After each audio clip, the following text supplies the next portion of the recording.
할렐루야. 왕으로 오신 우리 아기 예수님을 찬양합니다. 할렐루야 찬양을 아름답게 받아 주시옵소서. 종이 말씀을 전합니다. 성령의 두루마기를 입혀 주시옵소서. 예수님의 이름으로 기도 올려옵나이다. 아멘. 마침내 우리가 성탄절을 맞고 있습니다. 성탄절은 온 인류에게 큰 기쁨의 좋은 소식을 주는 날이요, 하늘에는 영광, 땅에는 평화를 주는 날입니다. 어제 주일이었는데 주일 예배 마치고 또 이렇게 놀러가지 않고 오늘 또 월요일 날 계속해서 오신 여러분들을 정말로 축복하며 여러분들의 존경의 말씀을 드립니다. 오늘 3부에 오신 여러분들을 정말 주 이름으로 환영하며 우리 함께 옆 사람 보고 인사 좀 하시겠습니다. 메리 크리스마스, 복된 성탄절 되세요. 자, 한번 노래 한번 하실까요? 찬양합시다. 기쁘다 구주오션 만 백성 맞으라 온 교회 다 찬양하여라, 다 찬양하여라, 다 찬양. 자, 여러분, 미국에 조이스 마이어 목사님이라는 분이 계시는데 이 목사님이 미국의 미네소타주에서 목회를 하시는데 자기 교회 앞에 좋은 빌딩이 있었어요. 하나님, 이 빌딩을 제가 좀 갖기를 원합니다. 땅밟기 기도를 했어요. 여러분, 여호수아처럼 땅밟기 기도하잖아요. 교육관으로 사용하기를 원합니다. 그래서 여호수아처럼 땅밟기 기도를 했습니다. 근데 몇 달 후에 다른 사람에게 그 건물이 매각이 되어버리고 말았습니다. 그래서 하나님 앞에 막 실망 섞인 탄성을 부르짖었습니다. 하나님, 어떻게 해서 이 땅, 이 건물을 나에게 주시지 않는단 말입니까? 더더구나 그 건물이 다른 사람에게 매도가 돼가지고 1층은 2층에는 당구장, 1층에는 온갖 카페, 술집, 또 지하에는 나이트클럽을 비롯해서 3층에 또 뭐 당구장, 여러 유흥시설이 막 발달이 되어가지고 목회 환경, 이 생태계가 별로 깨지게 되었어요. 그래서 목사님은 실망스러운 마음으로 하나님께 부르짖습니다. 무엇이든지 구하면, 땅을 밟으며 기도하면 주신다고 하신 하나님, 어떻게 이럴 수가 있단 말입니까? 그럴 때 하늘로부터 음성이 들어왔습니다. 사랑하는 종아, 카멜이 오고 있다. 예? 카멜이 오다니요? 사랑하는 종아, 명품 카멜이 오고 있다. 이게 무슨 말인지를 몰랐어요. 여러분, 카멜이 뭐예요? 영어로 정확히 말하면 캐멀 그러죠. 근데 우리는 그냥 카멜이라고 하는 거예요. 그냥 카멜. 여러분, 바나나도 바나나 그러지, 뭐 바나나라고 합니까 여러분요? 캐멀은 낙타라는 말인데요, 낙타, 가만히 생각해 보니까 동방박사가 오는 그림이 보여지는 거예요. 아, 동방박사가 그 낙타에다가 선물을 싣고 왔잖아요. 아, 그럼 낙타가 온단 말은 하나님이 좋은 소식을 주는 것이다. 그 좋은, 아주 좋은 선물을 하나님이 보내시는 것이다. 그래서 그는 막 소리를 질렀습니다. 아, 캐멀이 오고 있다, 캐멀이 오고 있다. 하나님은 나에게 좋은 선물을 가지고 지금 우리에게 오신다, 나에게 오신다. 얼마 후에 한 성도가 와서 자기가 가지고 있는 넓은 땅을 교회에다가 기증을 했습니다. 거기다가 예배당을 지었습니다. 교육관을 지었습니다. 주차장이 넓었습니다. 교인들이 많이 몰려왔습니다. 이야, 마침내 교회가 갑절로 부흥이 되었습니다. 그래서 그는 교회를 이전하고 대형 현수막을 이렇게 걸어 놓았습니다. 그 글씨가 뭔 줄 아십니까? 카멜이 오고 있다. 우리 옆 사람하고 인사 좀 하세요. 지금 우리에게 카멜이 오고 있습니다. 카멜이 오고 있다. 여러분요, 이 카멜이 온다. 이 카멜을 나는 이렇게 생각을 해봤어요. 카멜이 온다, 아, 이걸 별이 온다, 이렇게 바꿀 수도 있지 않는가.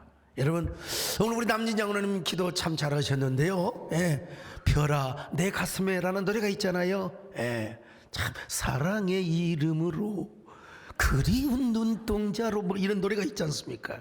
이 동방박사가 탄 캐멀에 모든 것이 다 담겨 있는 것처럼 우리가 바라보는 예수 그리스도라고 하는 저 빛나는 다윗의 영광의 새벽별에 모든 것이 다 들어있음을 믿습니다. 오늘 이 사실을 성령이 말씀해주고 있습니다. 오늘 본문은 태초에 말씀이 계셨대요. 그 말씀은 하나님과 함께 하셨고 그 말씀이 곧 하나님이시라고. 자, 요한복음 1장 1절을 같이 봅니다. 시작. 태초에 말씀이 계시니라. 이 말씀이 하나님과 함께 계셨으니 이 말씀은 곧 하나님이시니라. 여러분, 말씀이 곧 하나님이 자신이라 이 말이요. 그런데 그 안에 뭐가 있었느냐? 생명이 있었는데 이 생명은 사람들을 비추는 빛이라고 말씀하고 있습니다. 그런데 사람들은 이 빛을 비춰도 이 빛이 무엇인지를 깨닫지를 못하는 거예요. 자, 1장 4절로 5절을 같이 봅니다. 시작. 그 안에 생명이 있었으니 이 생명은 사람들의 빛이라. 빛이 어둠에 비치되 어둠이 깨닫지 못하더라. 자, 어둠을 비추는 것, 여러분 인간이 만드는 거 후레쉬요. 그리고 어두운 밤하늘을 비추는 게 뭡니까? 칠흑 같은 어둠 속에서도 하늘에 빛나는 별이 있지 않습니까? 별이 이미지가 떠오른다는 것이죠. 예수님이 이 땅에 빛으로 오셨습니다. 어둠을 물리쳐 주시고 우리에게 광명한 별로 오셨습니다. 근데 그 빛은 그냥 빛이 아니에요. 그냥 별이 아닙니다. 참 빛이라고 말씀하고 있습니다. 1장 9절입니다. 시작. 참빛 곧 세상에 와서 각 사람에게 비추는 빛이 있었나니. 자, 이 말은 무슨 말입니까? 좀 더 확대해서 해석을 한다면 이 세상의 참된 진리는 오직 예수님 뿐이시고 그리고 참된 생명의 길이요 구원의 길은 예수 그리스도 뿐이라는 것을 우리에게 말씀해 주고 있어요. 이런 생명의 길을 이어시기 위하여 하나님이 사람으로 오셨습니다. 하나님이 아기로 오셔서요. 그날이 어떤 날입니까? 바로 성탄절입니다. 메리 크리스마스죠. 자, 여러분, 이 세상에는 크게 두 종류의 종교로 나눌 수 있는데 하나는 선행을 하고 공덕을 쌓아야 한다는 그걸 강조하는 종교입니다. 또 하나는 뭐냐? 바로 은총의 종교입니다. 행위 종교란 사람의 참선과 고행, 극기와 어떤 또 뭡니까? 수행, 수련 뭐 이런 걸 통해서 어떤 그 뭐라고 할까요? 그 무념무상의 경지에 이르러 가지고 해탈의 과정을 겪어야 사람이 구원을 받는다. 이렇게 가르치는 종교도 있습니다. 여러분, 현대 지성인들에게 아주 설득력 있게 다가오는 어떤 이치라고 할 수 있습니다. 그러나 여러분, 기독교는 행위 종교가 아닙니다. 은총의 종교입니다. 인간이 선행을 하고 공덕을 쌓고 참선을 해서 구원에 이르는 게 아니라 하나님의 은혜로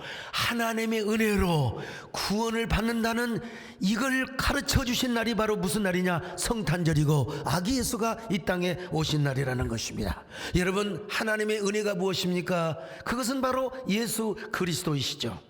하나님께서는 인류에게 가장 큰 선물을 주셨는데 이게 바로 뭡니까? 예수 그리스도라고 하는 선물입니다. 여러분, 하나님께서 당신의 하나밖에 없는 독생성자 예수 그리스도를 이 땅에 보내주셨어요. 이것을 사도 요한은 이 신비스러운 언어를 이렇게 설명하고 있습니다. 자, 요한복음 1장 14절을 보십니다. 시작. 말씀이 육신이 되어 우리 가운데 거하심에 우리가 그의 영광을 보니 아버지의 독생자의 영광이요 은혜와 진리가 충만하더라. 자, 은혜와 진리가 충만한데 그보다 더 앞서 뭐라고 말합니까? 하나님의 말씀이 육신이 되었다는 겁니다. 말씀이 육신이 되어, 이 말씀이 육신이 되었단 말은 바로 요한복음 1장 1절에 그 생명의 태초에 하나님께서 사람으로 오셨다는 것이죠. 여러분, 어떻게 이런 일이 있을 수 있단 말입니까? 이래 한번 생각해 보셨습니까? 다른 종교는 대부분 다 뭘 하라, 뭘 해야 된다. 그런데 여러분, 우리 기독교는 예수님이 다 이뤄놓으셨다. 우리 죄를 사하신 거, 우리가 구원받는 거 주님이 다 이뤄놓으셨다는 겁니다. 여기서 확인한 차이가 있어요. 우리 교회는 우리 교회 그 원도막이 있지 않습니까? 거기에 크리스마스 트리를 해놨는데 아기 예수가 구유에 누워있고 동막 박사들이 예물을 드리는 모습을 장식을 다 해놨습니다. 이거 여러분 장식이라 생각하지 마시고 한번 생각해 보십시오. 어떻게 이런 일이 일어날 수 있단 말인가? 어떻게 영원하신 하나님께서 사람으로 오실 수 있으며 어떻게 말씀이 되신 하나님께서 아기 예수의 모습으로 이 땅에 인카네이션, 타노시스와 같은 이런 별이 되어 오실 수 있단 말입니까? 여러분, 우리 인생이 태어나고 살고 죽는 것도 신비입니다.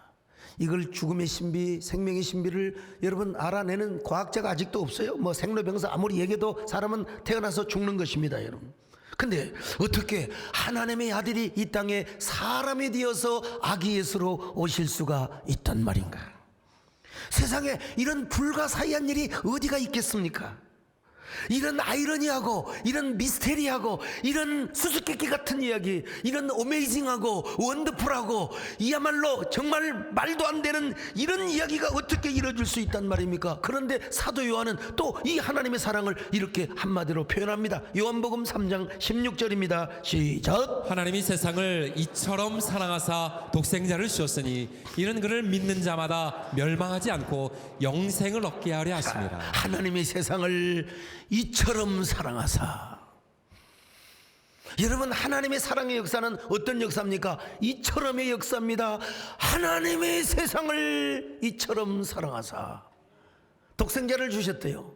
왜 독생자를 주셨습니까? 이는 무엇입니까? 바로 하나님이 우리를 사랑하셔서 독생자를 주셨는데 이는 저를 믿는 자마다 멸망치 않고 영생을 얻게 하려 하심이라. 이런 미스테리한 얘기가 어디가 있어요, 여러분? 이거 참 어처구니 없는 얘기 아니겠습니까? 그런데 그것이 바로 뭐냐? 여러분과 저를 사랑해서, 저와 여러분을 사랑해서 하나님이 하나밖에 없는 독생자, 아니 하나님 자신이 우리 가운데 사람으로 오셔서 우리 가운데 은혜와 진리로 임하셨다는 것입니다. 별로 오셨다는 것입니다. 이 하나님의 사랑을 우리는 그냥 받아들이고 노래하는 수밖에 어찌할 방도가 없지 않습니까? 날 사랑하신, 날 사랑하신, 날 사랑하신 성경에서 다시 한번 할까요?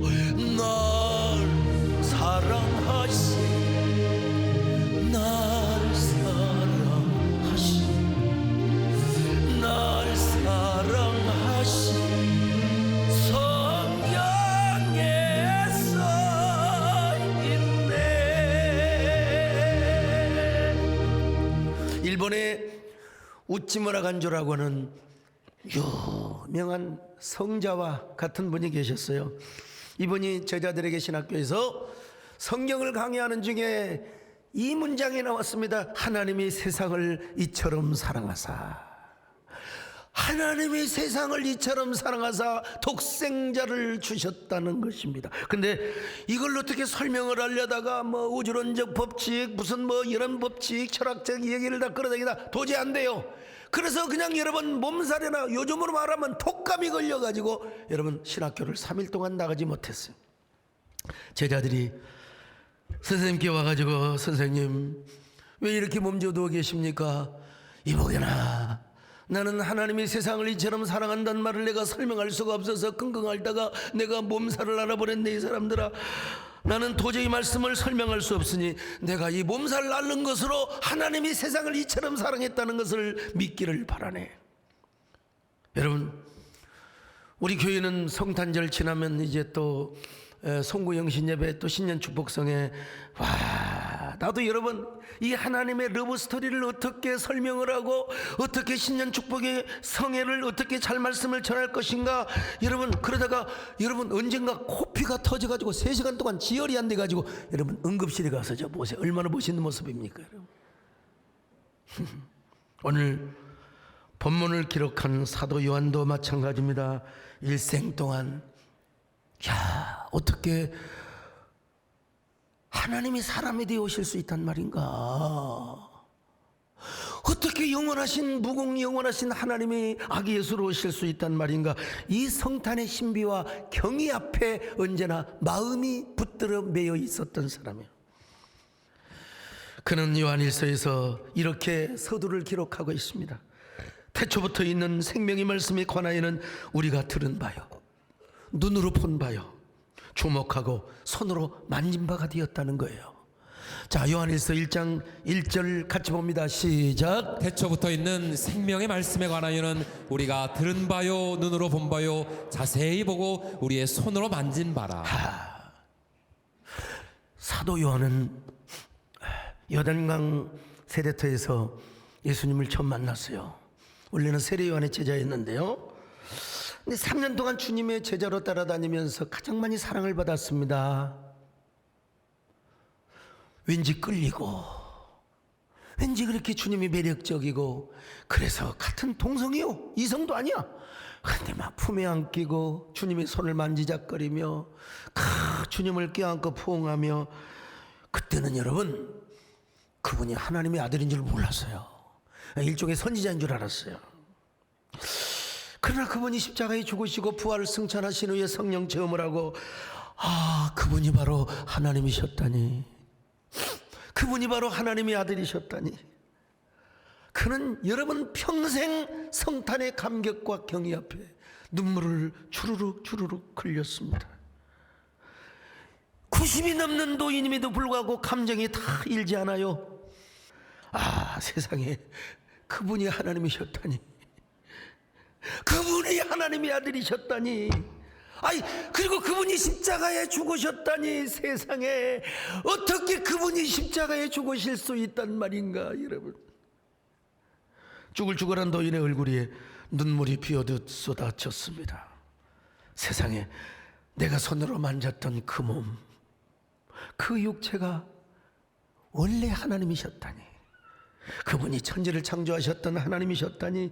여러분, 눈만 감으면 3년 동안 주님과 행하였던 그 일들이 주마등처럼 스쳐갔어요. 필름처럼 전개되었습니다. 그분이 우리의 별로 오셨다. 사랑의 이름으로 그리운 눈동자로 별로 오셨다. 그 가슴 속에는 언제나 성탄의 신비와 경이로움으로 가득하였습니다. 바로 그런 감격을 가지고 사도 요한은 요한복음을 기록하였습니다. 자, 요한복음 1장 1절 다시 한번 읽어볼까요? 시작. 태초에 말씀이 계시니라. 이 말씀이 하나님과 함께 계셨으니 이 말씀은 곧 하나님이시니라. 자, 계속 보세요. 1장 4절을 보실까요? 시작. 그 안에 생명이 있었으니 이 생명은 사람들의 빛이라. 자, 1장 9절 또 봅니다. 시작. 참빛 곧 세상에 와서 각 사람에게 비추는 빛이 있었나니. 마지막 1장 14절을 보십니다. 시작. 말씀이 육신이 되어 우리 가운데 거하심에 우리가 그의 영광을 보니 아버지의 독생자의 영광이요 은혜와 진리가 충만하다. 말씀이 육신이 되어 왔다. 나만 감격하는지 여러분 감격이 안 됩니까? 말씀이 육신이 되어 오셨다. 여러분, 그래서 이 땅에 지구촌에 하나님의 이 땅에 우리에게 가장 주신 최고의 선물이 뭐냐? 그리스도 예수라는 선물입니다. 근데 이 선물을 영접하는 자, 이 선물을 받아들이는 자는 하나님의 자녀가 되는 권세를 주셨다고 말씀하고 있어요. 요한복음 1장 12절을 봅니다. 시작. 영접하는 자 곧 그 이름을 믿는 자들에게는 하나님의 자녀가 되는 권세를 주셨습니다. 이런 얘기하면요, 좀 휴머니티하고 굉장히 그 뭐라고 할까요, 공명심이 있는 사람들은 막 웃기는 얘기라고, 여보시오 말도 안 되는 소리 마라. 그러니까 기독교가 망치는 거야. 은혜 종교가 아니야. 기독교도 선행 종교를 해야지. 이 말이 전혀 틀린 말은 아니에요. 그렇지만 인간이 뭘 해서 구원을 받는다, 인간이 무슨 도를 깨닫고 득도를 해서 구원을 받는다, 이건 아니잖아요. 근데 사람들은 그렇습니다. 현대인들은 예수님을 믿는다고 어떻게 당신이 말이야 그런 죄를 지어놓고 무슨 용서를 받느냐고, 구원을 받느냐고. 여러분, 성경은 또다시 강조하고 있습니다. 에베소 2장 8절로 9절입니다. 시작. 너희는 그 은혜에 의하여 믿음으로 말미암아 구원을 받았으니 이것은 너희에게서 난 것이 아니요 하나님의 선물이라. 행위에서 난 것이 아니니 이는 누구든지 자랑하지 못하게 합니다. 이건 절대로 행위에서 난 것이 아니라요, 하나님의 은혜의 선물입니다. 여러분도 하나님의 은혜의 선물로 이미 영생을 얻은 줄로 믿습니다. 물론 우리가 은혜 받은 사람은 절대로 죄짓고 살 수 없습니다. 성화의 삶을 살아야 돼요. 경건의 능력을 우리가 생명처럼 여기고 살아가는 사람입니다. 그럼에도 불구하고 우리의 행위로 구원이 이루어지는 것이 아니라고 말씀하고 있습니다. 그래서 하나님은 인간의 죄 문제와 죽음의 문제를 해결하기 위하여 예수님을 유일 중보자로 이 땅에 보내신 거예요. 그날이 어떤 날이요? 크리스마스 성탄절입니다. 그 예수님이 이 땅에 오셔서 우리를 대신하여 십자가에 죽으셨다. 이 땅에 오셔서 십자가에 죽으셨다. 그리고 그분을 영접하고 메시아로 구세주로 영접하는 그 자녀는 바로 뭐냐?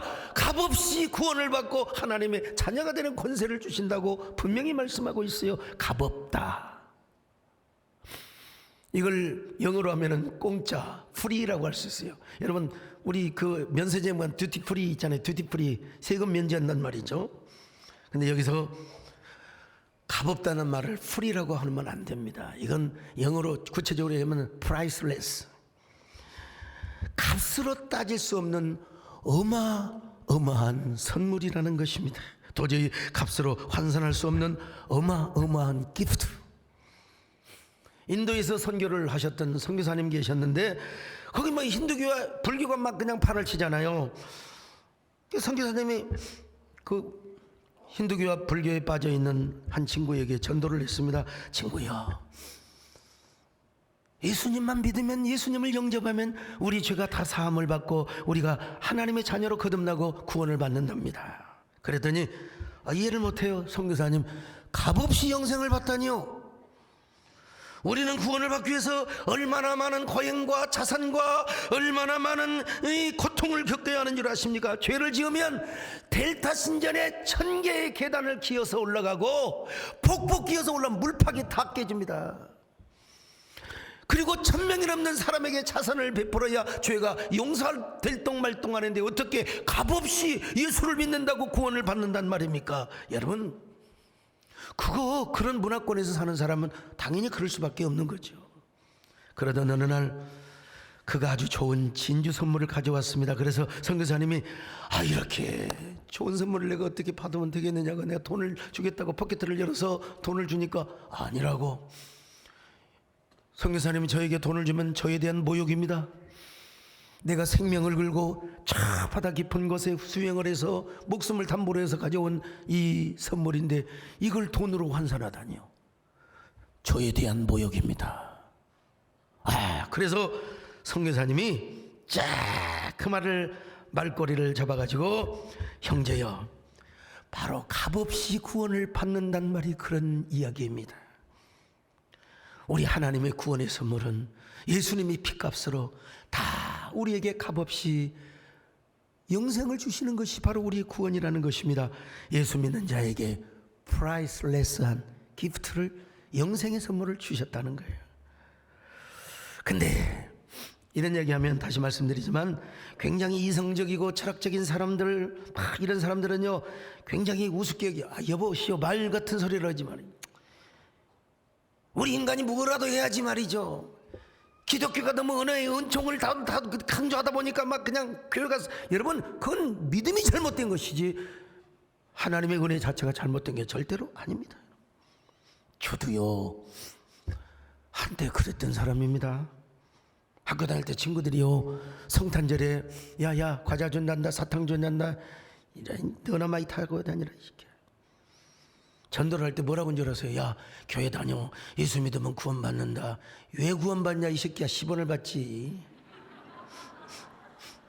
착한 일을 하고 선행을 해야지. 무슨 교회 다니면서 똑같이 오이 서리하고 수박 서리하고 똑같은 놈들, 그래가지고 무슨 구원을 받냐 이놈아.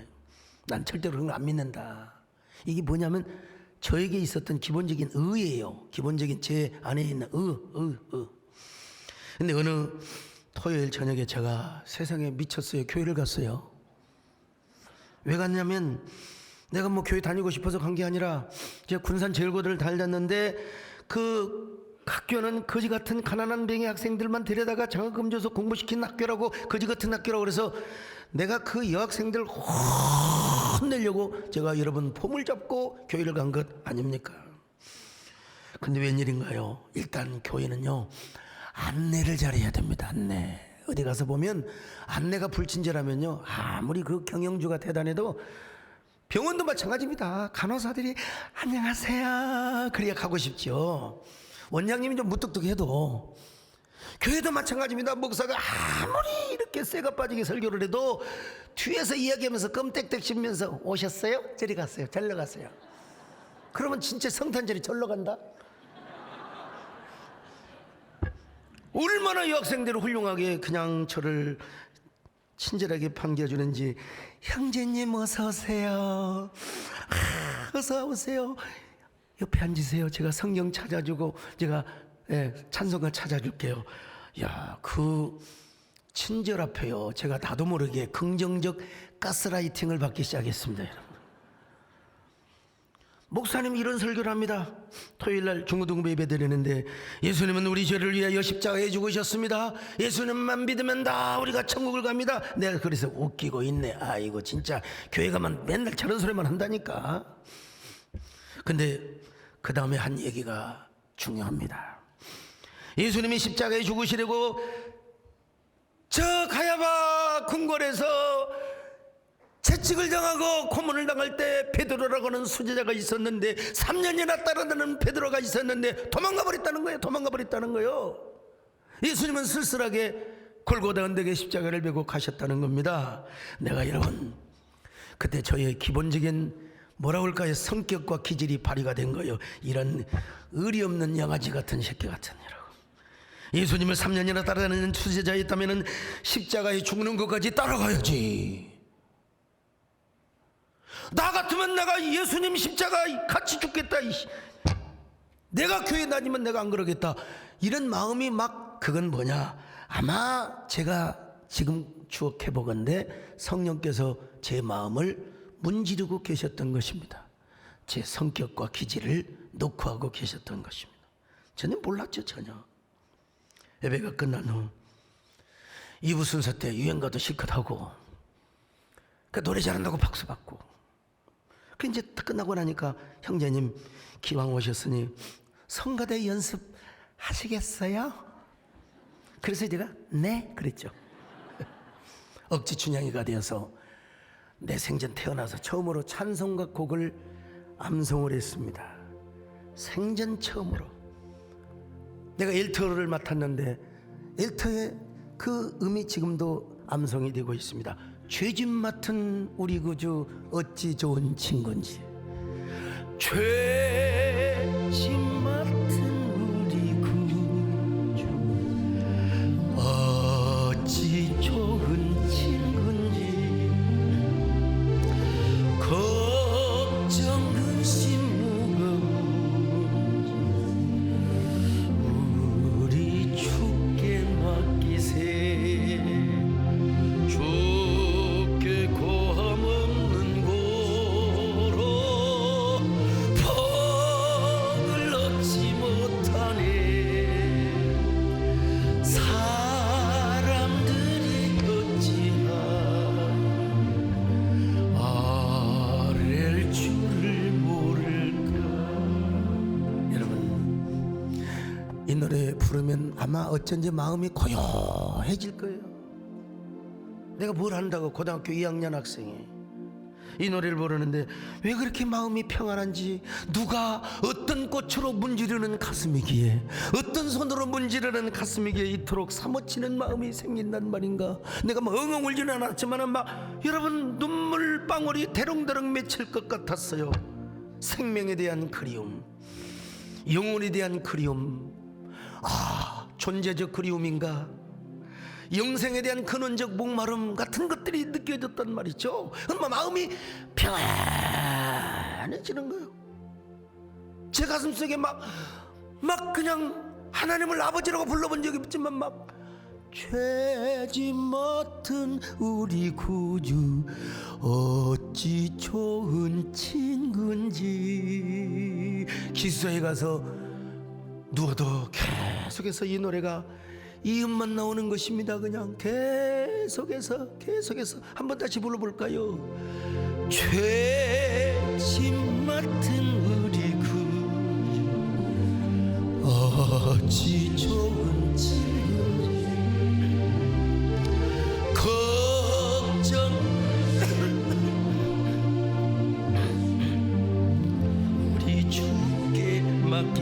자, 이 정도까지 하고요. 다음날 약속했거든요. 가서 성가대 딱 하기로 약속을 했어요. 사나이가 약속을 하면 남자가 약속을 지켜야지. 교회 갔어요. 성가대에 섰습니다. 난생 처음으로 주일날 교회 가서 성가대에 섰어요. 그리고 여러분 그냥 했겠습니까? 죄진 맡은 우리 구주. 얼마나 막 턱을 올리면서 그냥 힘차게 했겠습니까? 그냥 예배가 끝나자 막 장로님 권사님들이 오셔가지고, 아이 학생은 처음 본 것 같은데 어디서 이렇게 노래를 잘 배워가지고 성가대를 했냐고. 아이고 세상에, 아버지가 장로님이셔, 어머니가 권사님이셔, 나한테 물어보고 속으로 내가 아이고 똥 싸고 계시네 또 그랬죠. 여러분, 우리 아버지 어머니는 교회 다닌다고 나 집에서 쫓아내신 분인데, 근데 그때는 여러분 우리 시절에 문학의 밤이라는 그 밤이 있었어요. 문학의 밤을 준비하기 위해서 교회를 나간 겁니다. 여러분, 문학의 밤, 글 쓰고 시 쓰고 뭐 여러분 꽁트 쓰고 그런 거 있잖아요. 나 예수 믿으려고 교회 간 건 아니고 문학의 밤에서 저의 시문학의 솜씨를 드러내고 제 실력을 발휘하기 위해서 교회를 나갔어요. 그리고 어쩌다가 이제 딱 여러분 하모니카도 한 번씩 불러 제키기 시작했습니다. 여러분,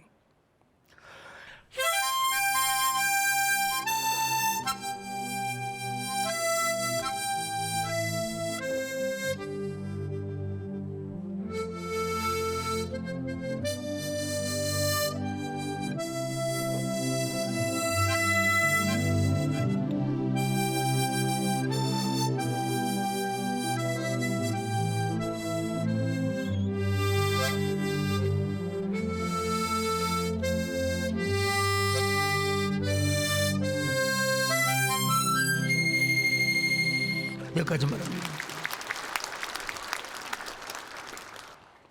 그때 제가 여러분 인기가 좋았을까 인기가 없었을까요? 그 물어보면 바보죠. 근데 여러분, 근데 어떻게 해서 제가 그 해에 나가가지고 워낙 잘난 체를 해가지고 중고등부 학생회장을 했어요. 학생회장을 하니까 제가 여러분 열심히 막 교회 신앙도 없으면서 막 나오라고 막 그냥 사교를 있어가지고 막 나오라고 하니까 막 애들이 많이 나올 거 아닙니까? 막 그냥 주일학교 교사도 있다. 그냥 막 애들 줄줄줄 끌었어요. 난 그때 목회하리라는 생각도 전혀 안 했는데요.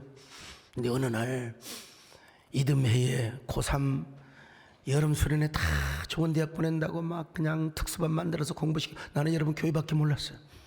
그리고 기도원에 가서 여름 수련회를 하는데 세상 말로 재수 없이 은혜를 받아버렸어. 성령 체험을 했습니다.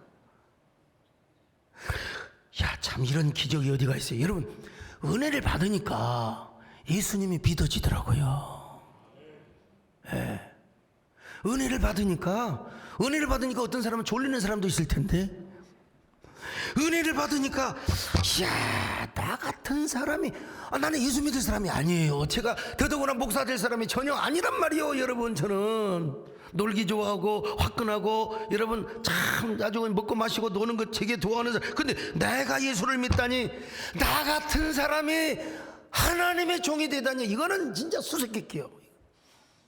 여러분들은 어떻게 해서 예수 믿는지 모르지만 저는 이렇게 해서 예수님을 믿게 되었습니다.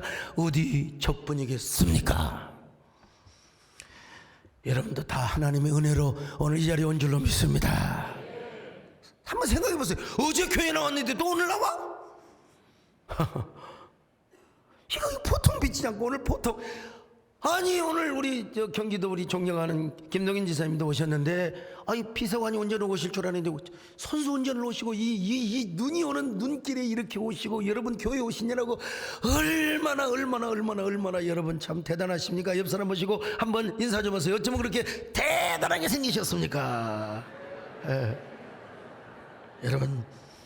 여러분들 처음에는 다 모태신앙도 있겠지만 다 처음에는 저 같은 사람이었을 거예요. 근데 은혜를 받고 보니까 예수님을 믿게 된 것입니다.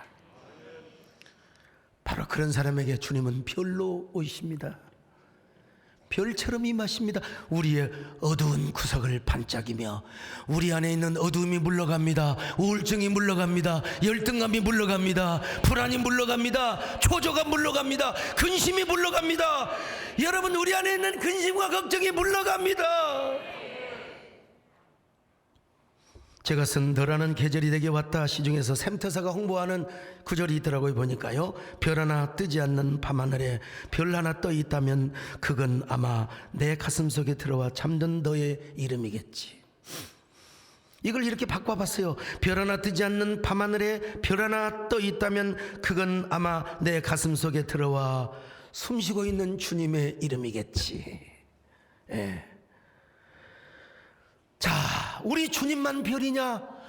우리 주님이 우리 안에서 별로 반짝이고 우리 안에서 어둠을 반짝이는 별로 존재한다면 여러분도 주님 앞에서 또 다른 별이 되는 것입니다, 여러분. 왜냐하면 우리 안에 주님이 별이 반짝이고 있거든요. 오늘 혹시라도 처음으로 초청받아서 오신 여러분들도 예수를 믿기만 한다면, 오늘 보니까 유튜브에 얼마나 많은 사람이, 지금 보니까 3,600명이, 오늘 여러분 눈 때문에 오지 못한 성도들 3,600명 이상이 지금 유튜브로 함께하고 있는데, 그분들도 예수 그리스도를 별로 모시고 있다면 다 별이 됨을 믿습니다. 유튜브로 함께한 분들을 우리 향하여 박수 한번 해주시기 바랍니다. 자, 성탄절은 어떤 날입니까? 여러분, 우리에게 주님께서 별로 오시는 날이요, 별이 되어서 별들끼리 만나서 진정한 우리의 생명이 되시고 구원이 되시고, 그리고 언제나 영생이 되신 그 하나님을 찬양하고 경배한 날입니다. 얼마나 복된 날입니까? 얼마나 아름다운 날입니까? 얼마나 경탄스러운 날입니까? 얼마나 어메이징한 그레이스입니다. 그리고 한번 생각해 보세요. 별처럼 수많은 교회가 있고 별처럼 수많은 성도들이 많이 있는데, 여러분, 여기 목사라고 소목사만 있습니까? 별처럼 수많은 목사들이 많이 있는데, 여러분, 오늘 소목사를 중심으로 예수 그리스도 안에서 오늘 한 예배 공동체 1부, 2부, 3부 예배 다 이렇게 모여서 예배를 드리고 있다고 하는 게 얼마나 감사한 일입니까? 그래서 우리는 가끔 이따금씩 이런 노래를 부를 때가 있지 않습니까? 별처럼 수많은 사람들 그 중에 성도로 만나 꿈을 꾸듯 세대를 이루고 생명의 은혜로 벅찼던 우리가 사명을 받고 그 모든 것 기적이었음을,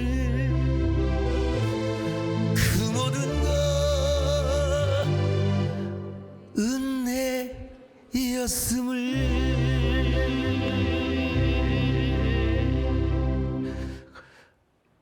언젠가 우리 이재훈 목사님께서 새벽기도에 우리만의 성탄절이 되어서는 안 된다, 유튜브를 제가 어제 딱 보고 댓글을 제일 먼저 달았는데요.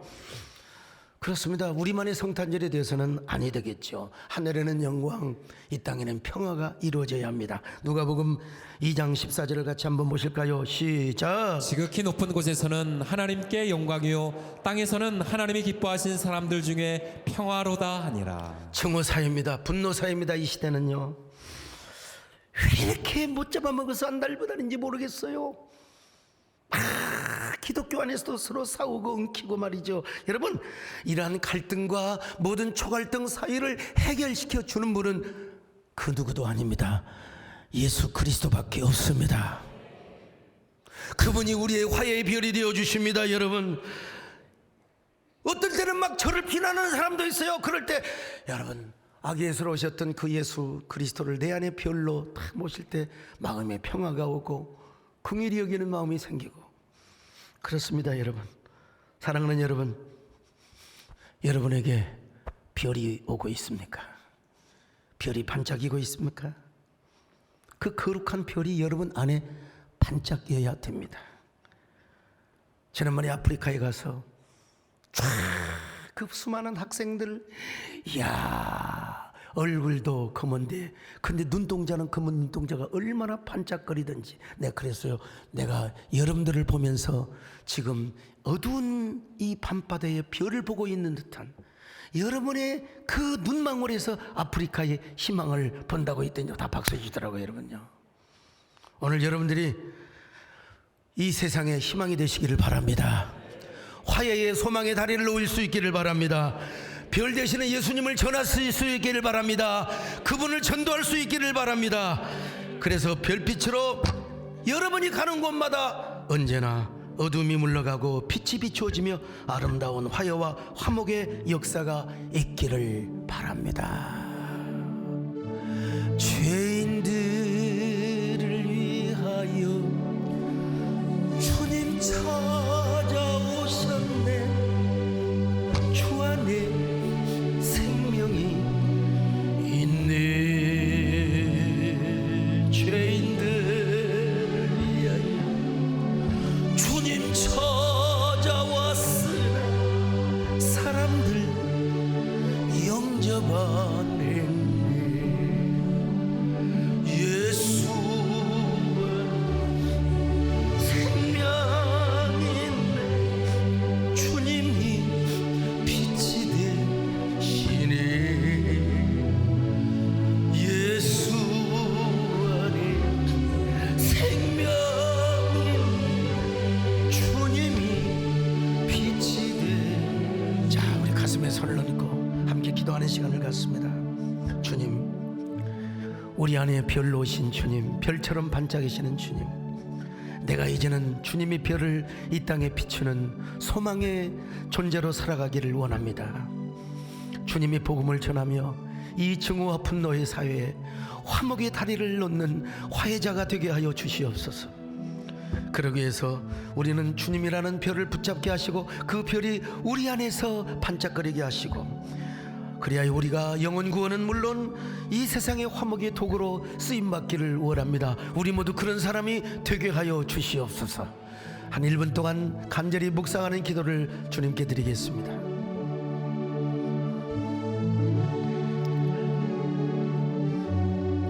주여 감사합니다. 주여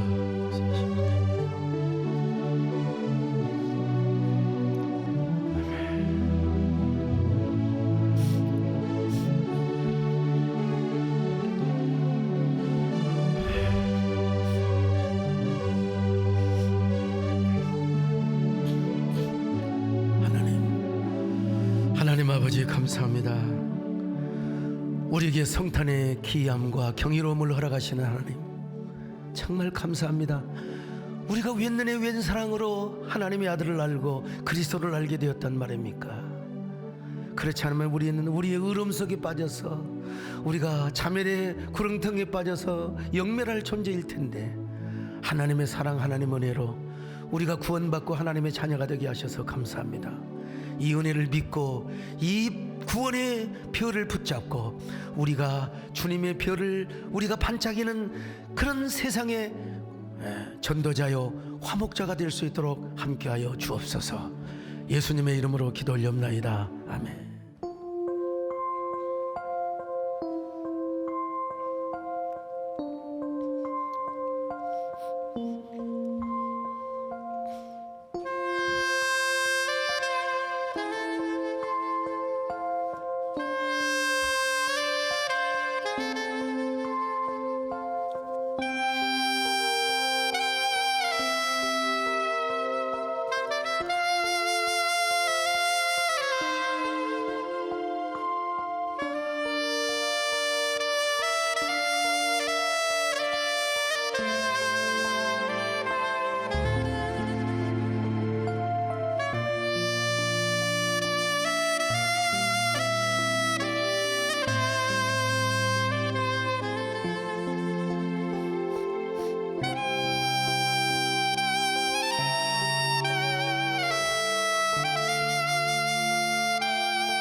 에이, 아유.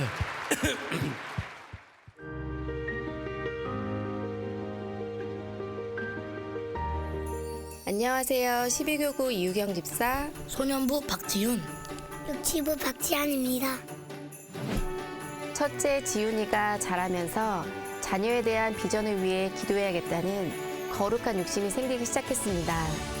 그래서 등록만 하고 수요 예배만 드렸던 세이덴 교회의 주일학교 예배가 생각이 났습니다. 그렇게 저도 지윤이에 대한 하나님의 비전을 기도하며 세이덴 교회에서 주일 예배까지 드리게 되었습니다. 하지만 하나님 안에서 자녀를 믿음으로 키우고 싶다는 욕심은 있었지만 예배에 대한 간절함이 없었습니다. 그래서 예배를 드리면서도 예배의 본질보다는 사랑과의 만남이 더 즐거웠습니다. 그렇게 자녀를 교회에 데리고 오기만 하면 그냥 하나님이 책임져 주시겠지 하는 영적 게으름에 빠져있던 제게 하나님은 교구 식구들의 간증을 듣게 하셨고 그분들의 간증을 들으면서 엄마인 저부터 하나님의 은혜 안에서 자녀를 위해 더 기도해야겠다는 거룩한 열정이 생겼습니다. 그때부터 저는 자녀들과 함께 노방전도에 참여했고 하나님은 제게 서서히 사명의 기쁨을 깨닫게 하셨습니다. 그러자 예배와 사명의 자리를 함께 했던 어린 자녀들이 주일 예배를 소중하게 생각하기 시작했고 첫째 지윤이는 영어 찬양단에서 둘째 지안이는 유치부 찬양단에서 하나님을 경배하고 찬양하는 기쁨이 무엇인지 깨닫는 아이들로 자랐습니다. 주일 예배, 영어 예배, 드림 예배, 차일드 케어까지 하루 종일 교회에 있는 시간이 힘들만도 한데 오히려 그 시간이 가장 즐겁다고 말하는 아이들을 보면서 엄마인 저도 믿음을 붙잡는 힘을 얻습니다. 특히 둘째 지안이는 믿지 않는 남편을 설득하여 돌 예배를 드렸는데 아팠다가도 교회만 오면 생기가 도는 영적인 아이로 자라게 해주셨습니다. 지안이는 축구 선수가 되고 싶고 목사님도 되고 싶어서 늘 고민했는데 하나님이 지혜를 주셔서 지안이의 꿈은 축구를 잘하는 목사님이 되었습니다. 집집마다 기쁘다 구주 오셨네, 고요한 밤, 거룩한 밤을 부르며 다녔던 제 어린 시절의 크리스마스의 풍경은 사라졌지만 저희 가족에게 크리스마스는 아이들이 크리스마스 전야제에서 예수님의 탄생을 찬양하기 위해 무대에 오르는 축복의 날이 되었습니다. 교회에서 예배를 드리는 것이 저는 참 기쁩니다. 주일에 학교 친구들과 노는 것보다 교회에서 찬양을 하고 친구들을 만나는 것이 더 즐겁습니다. 하루 종일 교회에 있다 보면 피곤해서 다음날 학교에 가는 것이 힘들 때도 있습니다. 하지만 예배를 드리고 찬양을 하면서 제가 많이 변했습니다. 저는 부끄러움이 많아서 남들 앞에 서는 것이 힘들었는데 교회에서 찬양을 드리고 크리스마스 때마다 전야제 무대에 오르다 보니 부끄러움보다는 뿌듯함이 더 컸습니다. 찬양으로 하나님께 영광을 드리는 것이 은혜였고 그 자리에 설 수 있다는 것이 감사한 마음이 들었습니다. 교회에 다니는 제가 즐거워 보이고 좋아 보였는지 학교 친구들도 저를 따라 교회에 가겠다고 해서 전도도 할 수 있었습니다. 그리고 엄마와 함께 공부 이야기도 하지만 교회 이야기와 하나님의 이야기를 할 수 있어서 행복합니다. 올해 크리스마스에 저는 하나님께 특별한 선물을 받았습니다. 아빠가 우리와 같이 교회에 가기를 기도했는데 12월 첫 주에 아빠가 처음으로 교회에 함께 오셨습니다.